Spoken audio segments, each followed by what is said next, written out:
नमस्कार मित्रांनो, मी स्वाती तोरसेकर एशा पृथ्वीमध्ये तुमचं स्वागत करते.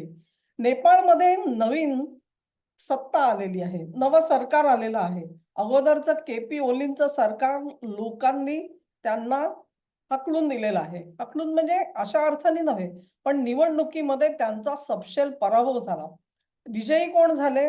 तर ते जेन झी नावाने ज्यांनी आंदोलन केलं, त्या आंदोलनातून निर्माण झालेला हा पक्ष किंवा त्या पक्षाच्या प्रेरणेतून जे आंदोलन झालेलं होतं, ते सगळे नेते हे आज विजयी झालेले दिसतात आणि त्यांचे अ, अध्वर्यू नेते म्हणून बालेन शहा यांची आता पंतप्रधान पदावरती नेमणूक झालेली आहे. अशा तऱ्हेने सुशीलाताई यांची जी नेमणूक झालेली होती आणि त्यांनी 6 महिन्याच्या आत नेपाळमध्ये निवडणुका होतील, हे आश्वासन दिलं ते पाळलं गेलेलं आहे. मोदींनी या सगळ्या घटनांचं स्वागत सुद्धा केलं.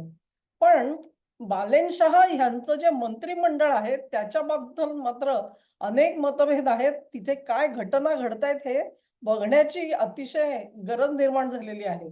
पहिली गोष्ट म्हणजे काय तर ह्या मंत्रिमंडळामध्ये किंवा बालेन शहा यांच्या सोबतचे त्यांचे जे कोणी सहकारी सवंगडी आहेत, हे खूप अमेरिकेच्या कह्यात आहेत असं आपण म्हणू शकतो आणि कह्यात अशासाठी म्हणायचं, की अनेक प्रकारे अमेरिकेकडून मदतीच्या स्वरूपामध्ये त्यांना पैसा पुरवला जात असतो. अर्थात हा पैसा जो आहे तो काही थेट लाच म्हणून दिला जात नाही, परंतु वेगवेगळ्या सामाजिक उपक्रमांसाठी दिला गेला आणि सामाजिक संस्थांच्या तर्फे दिला गेला असं दाखवलं जातं. तरी सुद्धा त्यांचं आणि अमेरिकेचं जे साटं-लोटं आहे ते लपून राहू शकत नाही. या बाबतीतली माहिती जी आहे ती अन्यत्र उपलब्ध आहे आणि ती तुम्ही बघू शकता.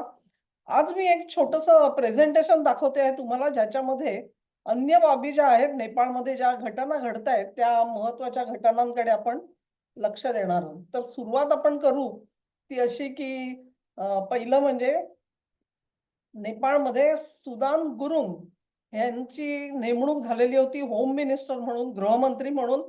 26 दिवसाच्या आत त्यांना राजीनामा द्यावा लागलेला आहे आणि त्यांच्यावरती भ्रष्टाचाराचे आरोप केले गेले. त्यांनी असं सांगितलं, की ठीक आहे माझ्यावरती भ्रष्टाचाराचे आरोप आहेत, माझे आर्थिक व्यवहार, मी माझे सगळे ॲसेट हे डिस्क्लोज केले नाहीत किंवा इतर अन्य ज्या सगळ्या मॅटर्स आहेत त्याच्या बाबतीमध्ये मला सत्तेत राहून ह्या चौकशीला सामोरं जायचं नाहीये. म्हणून त्यांनी पाऊल घेतलं. हे घडलं ते फक्त उण्यापुऱ्या 3 आठवड्यात, 3-4 आठवडे म्हणा फार तर. ही अतिशय खळबळजनक गोष्ट आहे असं मला वाटतं. दुसरे जे आहेत हे जे सुदून गुरुंग जे आहेत, ते स्वतःहून बाजूला झालेले आहेत, हे लक्षात घ्या. म्हणजे त्यांना कोणी काढून टाकलेलं नाहीये, ही वस्तुस्थिती आहे.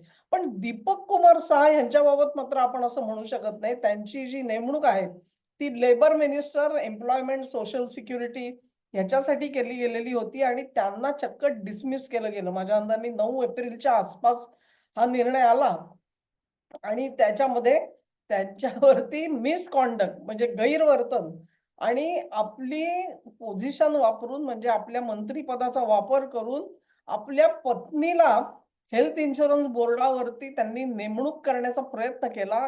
ह्या गैरवर्तनासाठी त्यांना काढून टाकावं लागलंय. आता अगदी सुरुवातीच्या म्हणजे पहिल्या 3 ते 4 आठवड्यामध्ये जर का या घटना घडल्या असतील, तर बालेनशाह ह्यांच्या समोर अ, काय दिव्य, अग्निदिव्य त्यांना पार पाडावं लागणार आहे ह्याची तुम्हाला थोडीशी अ, चुणूक मिळेल. तर पुढे काय-काय झालं ते आपण बघूया. नेपाळने काही गोष्टी केल्या त्या म्हणजे अशा, की त्यांनी कस्टम्स ड्युटी लावली. भारतामधून येणाऱ्या मालावरती त्यांनी कस्टम्स ड्युटी लावायला सुरुवात केली. कुठला माल, काय माल तर सब घोडे 12% अगदी ₹100 ची सुद्धा वस्तू ही फ्री न्यायची नाही कोणी असं त्यांनी सांगितलं आणि त्यानुसार त्याच्यावर जेव्हा कर लावायला सुरुवात केली, तेव्हा भारताशी संबंधित असलेले सगळे व्यापारी जे आहेत ते अडचणीत आले, जनताही अडचणीत आली. कारण आजपर्यंत असं कधी झालं नव्हतं. त्यांना वाढीव कर द्यावा लागलेला नव्हता आणि ही अडचण जी आहे ती त्यांची वाढण्यात सरकारच्या निर्णयामुळे एक मदत झाली असं म्हणू आपण. काही जणांनी असं सांगितलेलं आहे, की अहो हे कायदे तर आधीपासून होते. ते कोणी इम्प्लिमेंट केले नव्हते. त्याची कार्यवाही झाली नव्हती. बालेनशाह सरकारनी ती ड्युटी प्रत्यक्षामध्ये आकारायला सुरुवात केली आणि म्हणून आज त्यांच्यावरती हे बालंट आल्यासारखं झालेलं आहे. जे काय असेल ते असेल. तो जर का कायदा असेल तो त्यांनी मागे घ्यायला हवा होता. कारण त्याच्यामधून त्यांच्याच जनतेची गैरसोय होईल, जनता अडचणीत येईल हे त्यांच्या लक्षात यायला हवं होतं. तुम्ही जर का इतक्या मताधिक्याने निवडून येतात आणि ताबडतोबीने जनतेवरती जर का कर लादणार असाल, तर मग लोकप्रियतेचं काय सरकारच्या हा प्रश्न उभा राहतो. खास करून एका आंदोलनातून सत्तेवर आलेल्या सरकारला तरी या सगळ्या गोष्टीची जाण असायला हवी होती. ती मात्र इथे झालेली बालेनशहांच्या निर्णयामध्ये दिसत नाही. हा निर्णय आल्यानंतर भारत सरकारने सुद्धा काही पावलं उचलली आणि कसं झालेलं होतं, की ज्यावेळेला इराण युद्ध सुरू झालं त्यानंतर तेलाचे भाव भडकलेले आहेत. नेपाळमध्ये सुद्धा वाढलेले आहेत, पण भारतामध्ये वाढलेले नाहीयेत. तेव्हा अनेक वाहनं काय करायची, की भारताच्या हद्दीत येत होती. पेट्रोल भरून घ्यायचं किंवा डिझेल भरायचं आणि मग नेपाळमध्ये निघून जायचं. असा प्रकार चाललेला होता. तेव्हा हा प्रकार थांबवण्यासाठी एक प्रकारे हे स्मगलिंग चाललेलं होतं. कमी दरामधलं पेट्रोल भारतात घ्यायचं आणि नेपाळमध्ये त्याचा मुक्त वावर करायचा आणि वापर करायचा हा प्रश्न होता आणि म्हणून भारत सरकारने असं केलं, की नेपाळी नेमप्लेट जर का असेल वाहनावरती, तर त्यांना पेट्रोल द्यायचं नाही असा निर्णय घेतला. जुजबी जे असेल ₹50-100 म्हणजे वाहन जे आहे, ते परत नेपाळच्या हद्दीपर्यंत पोहोचेल एवढी तुम्ही काळजी घ्या. अन्यथा त्या पलीकडे त्यांना पेट्रोल दिलं जाणार नाही. आणि हा निर्णय जो आहे तो इम्प्लिमेंट व्हायला सुरुवात झाल्यानंतर पुन्हा एकदा नेपाळ सरकारची पंचाईत झाली. कारण त्यांनी कर लावले म्हणजे कर जे काय आहे ते आकारायला सुरुवात केली. त्याच्यानंतर भारत सरकारचा हा निर्णय आला. मग यानंतर मालेनशाह सरकारने काय केलं तर भारतामधून येणारं प्रत्येक वाहन जे असेल, त्या वाहनाला त्यांनी नेपाळमध्ये रजिस्ट्रेशन पूर्ण करा म्हणून सांगितलं. आणि रजिस्ट्रेशन कशासाठी की बाबा एक भारतीय व्हेइकल जर का वाहन आत गेलं तर त्याची नोंद करा आणि तुम्हाला 30 दिवस तिथे वावरण्यासाठी मुभा देण्यात आली. 30 पेक्षा जास्त दिवस राहता येणार नाही. त्याच्यासाठी कदाचित खास परवानगी काढावी लागत असेल आणि जर का तुम्ही अशी परवानगी घेतली नाहीत आणि रजिस्ट्रेशन केलं नाही, तर तुमचं वाहन जप्त केलं जाईल असं सांगितलं गेलं. तेव्हा ही जी लुटूपुटूची लढाई म्हणा किंवा कशीही म्हणा, त्याच्यातून तुम्हाला संकेत हेच मिळतात, की नवीन जे बालेनशाह सरकार आलेलं आहे आणि जे अमेरिकेच्या आशीर्वादाने आलेलं आहे असं आपण म्हणू शकतो. के-पी ओली सरकार गेलं ज्यांच्यावरती चीनचा वरदहस्त होता. आता हे जे सरकार आलेलं आहे ह्याच्यावर अमेरिकेचा वरदहस्त आहे. तेव्हा त्यांचं आणि भारत सरकारचं नेमकं नातं कसं आहे हे तुम्हाला याच्यामधून दिसून येईल. पुढच्या स्लाइडमध्ये आपण बघतो आहोत ते असं आहे, की बालेनशाह सरकारनी काही जे निर्णय घेतलेले आहेत त्याच्यामध्ये आपण कसे हिंदुत्वाचं रक्षण करणारे आहोत, असा आभास, देखावा निर्माण करण्याचा प्रयत्न केलेला आहे त्यांनी आणि त्याच्यामधली जी काही हे आहेत, की Oxford, Pentagon, Saint Xavier's, Cambridge अशा पद्धतीची जर का नावं असतील, तर ती नावं पुसून टाका आणि नेपाळी नावं तिथे आम्हाला दिसली पाहिजेत. नॅशनल आयडेंटिटी जी आहे ती दिसली पाहिजे, असे आदेश जारी केलेले आहेत. तेव्हा एक प्रकारे नेपाळची तोंड ओळख जी आहे ती तुम्हाला तिथे गेल्यानंतर नेपाळी नावं दिसावीत, याची काळजी घेण्यात आलेली आहे. संपूर्ण जे शहर जे आहे ते नवीन वर्ष सिंदूर जत्रा म्हणून त्याचं एक काय त्याला म्हणा ॲडव्हर्टाइजमेंट केल्यासारखं केलेलं आहे आणि त्याच्यासाठी आपण जे कुंकवाचा आकार जो आहे रंग जो आहे त्या रंगामध्ये शहर सजवलेलं तुम्हाला दिसेल. त्याचबरोबर त्यांनी आता मोदींनी त्यांना आमंत्रण दिलेलं आहे येण्यासाठी ते त्यांनी ॲक्सेप्ट तर केलेलं आहे. पण अशा प्रकारे बालेनशहांनी एक प्रकारे आपण कसे हिंदुत्वाच्या जवळचे आहोत हे दाखवण्याचा प्रयत्न केलेला आहे. शिवाय एक त्यांनी जय महाकाली नावाचं एक गाणं जे आहे ते गाणं प्रस्तुत केलं. ते ज्यावेळेला पंतप्रधान म्हणून त्यांनी शपथ घेतली त्यावेळी हे सुद्धा त्यांनी केलेलं आहे. आता हे कशासाठी असा आपल्याला प्रश्न पडेल, परंतु याचाच अर्थ असा की नेपाळच्या बहुतांशी जनतेने त्यांना एक हिंदूंचे प्रतिनिधी म्हणून निवडलेलं आहे ही गोष्ट ह्याच्यातून स्पष्ट होते. अर्थात हे अमेरिकेच्या जवळ असल्यामुळे ह्यांना याच्यामध्ये तसा रस नाही, परंतु हे देखावा म्हणून करण्यात आलेल्या स्टेप्स आहेत. हिंदूंच्या हिताचे खरे निर्णय बालेनशाह घेतील का नाही याबद्दल माझ्या मनात शंका आहे आणि ती पुढच्या काळामध्ये कदाचित सिद्ध होईल. पण ह्याचा एक दुसरा फायदा असा झालेला आहे, की नेपाळ सरकारने आत्ताच्या घडीला तिथे घुसलेले जे घुसखोर बांगलादेशी आहेत त्यांच्यावरती कडक कारवाई केली गेलेली आहे. अगदी पाकिस्तानमधून आलेल्या लोकांवर सुद्धा कारवाई केलेली दिसते. काही जण ढायमोकलून रडतायत, की मी एवढा मोठा खर्च केला, दुबई मार्गे नेपाळमध्ये आलो, इथे मला थोडे तरी पैसे मिळत होते, मी घरी पाठवत होतो. माझे कुटुंबीय जे आहेत ते खाण्यापिण्यासाठी तो पैसा वापरत होते. आता मला परत जावं लागेल. म्हणून रडारड पाकिस्तान्यांची दिसते आपल्याला, तशीच बांगलादेशीयांची पण दिसते. परंतु बालेनशहांनी त्याच्या विरोधामध्ये कडक कारवाई करायचं ठरवलेलं दिसतंय. आणि एकंदरीतच नेपाळमध्ये जे रॅडिकलायझेशनला सुरुवात झालेली होती, त्याच्यावरती त्यांनी कडक पावलं उचललेली आपल्याला दिसतात. हे रॅडिकलायझेशन जे आहे, ते आपल्या मुळावरती येईल हे जर का बालेनशहांना कळलं असेल, तरी देखील त्यांचं अभिनंदन करायला पाहिजे. आपल्याला माहिती आहे, की नेपाळच्या सीमावर्ती भागामध्ये पाकिस्तानच्या ISIनी प्रचंड हालचाली आणि आपली सेंटर्स उघडून ठेवलेली होती. एक प्रकारची स्लीपर सेल्स तयार केले, त्याचं जाळंच्या जाळं पसरलं होतं. हिमालया नावाची एक बँक तिकडे चालवली जायची, ज्याच्यातून बनावट नोटांचं वाटप आणि संचार केला जात होता. अशा प्रकारे ISIचा अत्यंत ठळक वावर आणि प्रेझेन्स नेपाळमध्ये होता. त्या विरोधात जर का बालेनशहा काही ॲक्शन घेणार असतील, तर त्याचा आपण स्वागत करायला पाहिजे. अमित शहाजींनी सुद्धा एक जो निर्णय घेतला 27 फेब्रुवारीला, म्हणजे आता जवळजवळ 2 महिने झाले त्याला.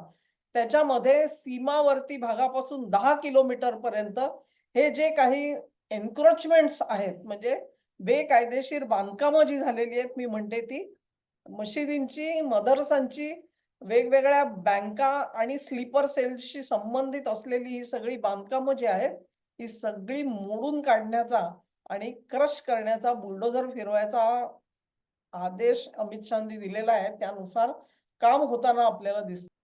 केपी ओलींचं सरकार गेल्यापासून चीनला जो हादरा बसलेला आहे त्याच्यामधून आणि अमेरिकेशी साटलोटं असलेलं नवं सरकार नेपाळमध्ये आल्यामुळे जणू काही भारत आणि चीन हे एकमेकांच्या सोबत आलेले आहेत असं वाटतं आणि त्याच्यामधूनच लिपुलेख हा जो मार्ग आहे, म्हणजे तिथून पुढे धारचुला आणि तिथून मानस सरोवर असा तो मार्ग सगळा नेपाळ सरकार म्हणत होतं, की हा आमचा भाग आहे म्हणून. तुम्हाला आठवत असेल त्यावेळेला चीननी चाव्या मारलेल्या होत्या केपी ओलींना, की हा नेपाळचा भाग आहे म्हणून तुम्ही क्लेम करा. परंतु आणि ते केपी ओली करत होते. चीननी सांगितलं, चिथावणी दिली तसं ते भारताशी वितुष्ट घेऊन बसलेले होते. पण आता चीन म्हणतो, की तुम्ही थेट चीनमध्ये येऊ शकता या मार्गाने आणि तो मार्ग खुला करण्याचे प्रयत्न चालू आहेत. म्हणजेच एक प्रकारे नेपाळमध्ये मर्यादित प्रमाणात का होईना भारत आणि चीन